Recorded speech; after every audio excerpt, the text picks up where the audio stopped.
السلام علیکم دوستو، آج ہم ایک ایسے افسوسناک واقعے کی بات کرنے جا رہے ہیں جس نے پورے سرگودا اور پاکستان کو غمزدہ کر دیا۔ 22 جون 2026 کو سرگودا کی 7 سالہ معصوم بچی منتہا معمول کے مطابق گھر سے کریانہ سٹور پر سامان لینے گئی، لیکن گھنٹے گزرنے کے باوجود وہ واپس نہ آئی۔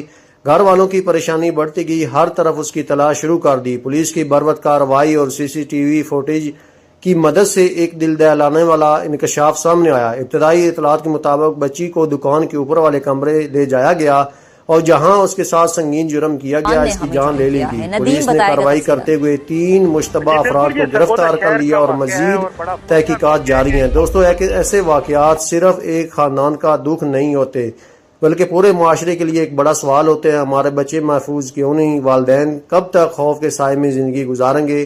ہم مطالبہ کرتے ہیں کہ اس کیس کی مکمل اور شفاف تحقیقات کی جائیں، تمام حقائق سامنے لائے جائیں اور عدالت قانون کے مطابق فیصلہ کرے تاکہ انصاف ہوتا ہوا نظر آئے۔ اس ویڈیو کے لیے آپ میرے چینل کو سبسکرائب کر دیں۔